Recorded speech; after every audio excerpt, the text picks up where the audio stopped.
जय गुरुदेव students. Question number 7 10.2 का equation of line निकालनी है जो इन दोनों पॉइंट से पास करती है। तो आपको पता है 2 पॉइंट फॉर्म यूज़ करेंगे, ये x1 y1 ये x2 y2 हो जाएगा।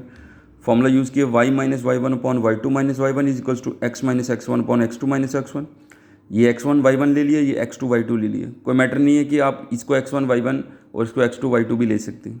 वैल्यू सब्स्टिट्यूट करके क्रॉस मल्टीप्लाई करके आपके पास इक्वेशन निकल गई 5x plus 3y plus 2 equals to 0।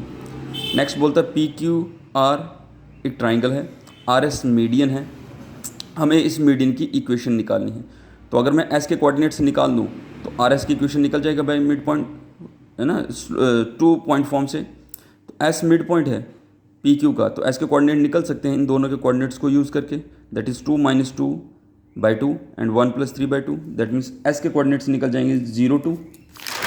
अब देखो एस के कोऑर्डिनेट्स निकल गए हैं, आर के कोऑर्डिनेट्स तो ऑलरेडी हैं, तो ये बन जाएगा x1 y1, ये हमारा x2 y2। Again 2 point form use करके हमारे पास इक्वेशन निकल गई 3x minus 4y plus 8 equals to 0। कोई कैलकुलेशंस में प्रॉब्लम हो तो बेटा बता देना।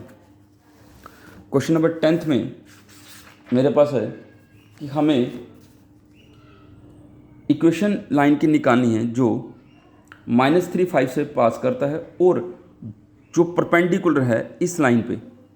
तो सबसे पहले जो लाइन ऐसा हुआ, मतलब मुझे इस लाइन की इक्वेशन निकालनी है, ये ऑलरेडी परपेंडिकुलर है दूसरी लाइन के जो इन दोनों पॉइंट से पास करती है।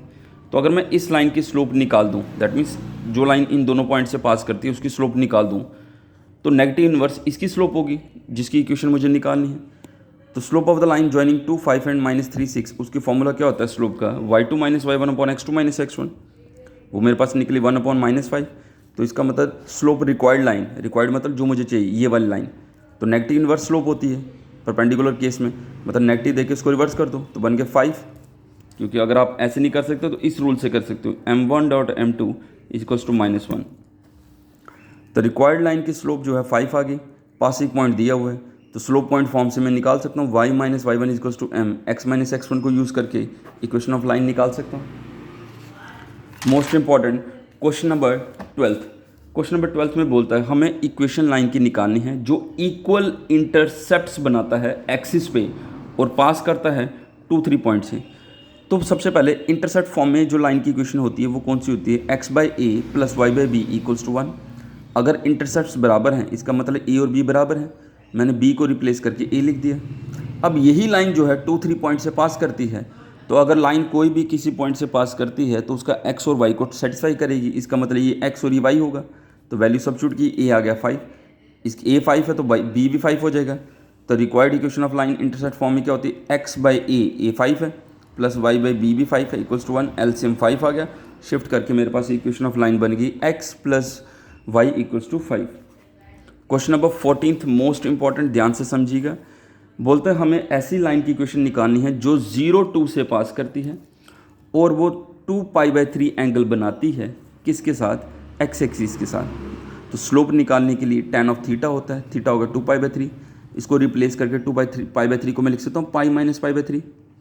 tan पाई पे, पाई मतलब 180 डिग्री, याद रखिए ये ट्रिग्नोमेट्री में हम करेंगे अभी बाद में। tan पाई पे नो चेंज, मतलब tan tan ही रहता है, आगे वाला एंगल जुड़ जाता है और कौन से क्वाड्रेंट में जाता है, पाई यहाँ पे आया 180 डिग्री। आपको पता है ये 0 ये 90 होता है, ये 180 डिग्री हुआ। 180 से कुछ माइनस करो, कुछ मतलब एक्यूट एंगल, ये एक्यूट एंगल माइनस करो तो सेकंड क्वाड्रेंट में जाता है। तो सेकंड में ट्रिग्नोमेट्रिक फंक्शन साइन और साइन का रिवर्स कोसेक पॉजिटिव होता है, tan नेगेटिव होता है, इसलिए मैंने tan पाई पे tan ही रहा, आगे वाला एंगल जुड़ गया और नेगेटिव आता है इसलिए बाहर माइनस डाल दिए। ये आ गया 180/3, मतलब 180/3 हो गया 60, tan 60 होता है √3, तो माइनस आ गया -√3। इसका मतलब स्लोप मेरे पास -√3 है, पासिंग पॉइंट 0 2 है, तो इक्वेशन ऑफ लाइन निकल जाएगी स्लोप पॉइंट फॉर्म से y minus y one equals to m x minus x1। अब बोलता है हमें ऐसी लाइन की इक्वेशन निकालनी है जो इसी लाइन के पैरेलल हो, तो पैरेलल लाइंस में स्लोप बराबर होती है, इसका मतलब slope of the line parallel to the line first, उसकी स्लोप भी क्या होगी -√3, और उसका पासिंग पॉइंट दिया है crossing the y axis at distance of 2 units below the origin, मतलब बिलो द ओरिजिन 2 यूनिट्स पे वो इंटरसेक्ट करके जाता है। तो इसका मतलब इस पॉइंट के कोऑर्डिनेट्स क्या होंगे, 0 -2। तो पॉइंट भी है स्लोप भी है, स्लोप पॉइंट फॉर्म से मैंने इक्वेशन ऑफ लाइन निकाल दी। क्वेश्चन नंबर 18 में बोलता है आपको 16th और 17th क्वेश्चन नहीं करने, वो सिलेबस में नहीं है आपके, ठीक है। 16th और 17th छोड़ देना, वो सिलेबस में नहीं है। ये लीनियर इक्वेशन और 2 वेरिएबल्स के क्वेश्चन हैं, वो पिछले साल भी डिलीटेड में थे, छोड़ दीजिए। क्वेश्चन नंबर 18 में देखिए, बोलता है P A B line segment है, पी ए बी जो मिड पॉइंट है बिटवीन द एक्सिस लाइन के, between the axis mid point है।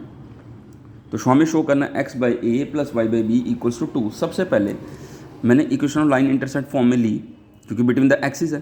तो अब ए बी यूज़ किया हो तो ऑब्वियस है आप एक्स एक्सिस को जो इंटरसेप्ट है उसको एम लेना पड़ेगा, ए ले नहीं सकते, अदरवाइज हम ए ही लेते हैं। ये एम ले लिया, और वाई एक्सिस पे जो इंटरसेप्ट है उसको एन ले लिया। तो बी के कोऑर्डिनेट्स एम जीरो बनेंगे, अगर ये एक्स इंटरसेप्ट है तो एम जीरो, ये वाई इंटरसेप्ट है तो उसके जीरो एन बनेंगे। अब ध्यान से देखिए, अगर P A B mid point है ए बी का, तो मैं पी के कोऑर्डिनेट्स निकाल सकता हूँ ए बी को यूज़ करके, that is 0 plus m by 2 और 0 प्लस एन बाई 2, राइट। तो मेरे पास एम बाई 2 और एन बाई 2 आ गए पी के कोऑर्डिनेट्स, बट पी के कोऑर्डिनेट्स तो मेरे पास ए बी हैं, तो कंपेयर करके एम भी निकल गया, एन भी निकल गया। अब वही इंटरसेप्ट फॉर्म में इक्वेशन ऑफ लाइन पुट कर दी इसी फर्स्ट में, x by m plus y by n equals to 1, m की वैल्यू ट्वाइस ए, एन की वैल्यू ट्वाइस बी, जो वैल्यू पुट की 2 कॉमन निकाल के शिफ्टिंग कर दी, इक्वेशन ऑफ लाइन निकल गया। Last 20th question most important, बोलता है concept of equation of line को यूज़ करके प्रूव कीजिए ये तीनों पॉइंट्स को लीनियर। देखिए प्रूविंग पार्ट्स तो आपके सिलेबस में नहीं है, बट फिर भी आपको ये चीज़ करनी है कि क्योंकि आपको अगर ये नहीं पता होगा तो आपको अगर ये चेक करने के लिए दिया जाएगा whether the point A2 lies on the line 3 0 and -2, तो चेक करने का एक रूल होना चाहिए। तो concept of equation of line से मैंने सबसे पहले ए बी की इक्वेशन निकाली, वो आपको पता 2 पॉइंट फॉर्म से जो निकालते हैं, निकाली इक्वेशन, वो बन गया 5y is equals to 2x minus 6। अगर मुझे चेक करना है कि तीसरा पॉइंट भी उस पर लाई करता है या नहीं, या तीनों पॉइंट्स एक ही लाइन के ऊपर है या नहीं, तो पहले इनसे लाइन बना ली, तीसरा पॉइंट उसमें प्लॉट कर देना। अगर वो इस इक्वेशन को सेटिस्फाई कर दे, मतलब लेफ्ट हैंड साइड और राइट हैंड साइड बराबर आ जाए, तो अंडरस्टूड है वो पॉइंट उस लाइन के ऊपर लाई कर रहा है, तभी उसको सेटिस्फाई करेगा, अदरवाइज उसको सेटिस्फाई नहीं करेगा। तो यहाँ पे सेटिस्फाई करेगा, इसका मतलब ये सी पॉइंट भी ए बी पे लाई करता है, तो इसका मतलब ये तीनों पॉइंट्स क्या हो गए, कोलिनियर हो गए। इन क्वेश्चंस को कीजिए, आपने सिर्फ एक्सरसाइज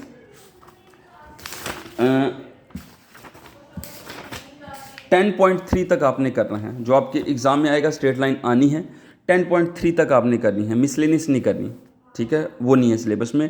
10.3 तक आप करोगे, क्लियर है। 10.3 हम परसों करेंगे, ठीक। आराम से कीजिए इन क्वेश्चंस को, जहाँ से जो डाउट है, कोई क्वेरी है तो मुझे मैसेज कीजिए, ठीक है। घबराने की ज़रूरत नहीं है, बहुत सिंपल चैप्टर है और सिंपल ही पेपर होगा, ठीक है, according to the board line, ठीक है। बोर्ड की जो गाइडलाइन है उनके मुताबिक जो पेपर सिंपल ही होगा, टफ नहीं होगा, बट कंसेप्ट जो है, बेसिक कंसेप्ट जो है, उनकी नॉलेज आपको होना ज़रूरी है। सो आप अच्छी तरह से इन क्वेश्चंस को स्टडी कीजिए, जहाँ से कोई डाउट है तो पूछिए।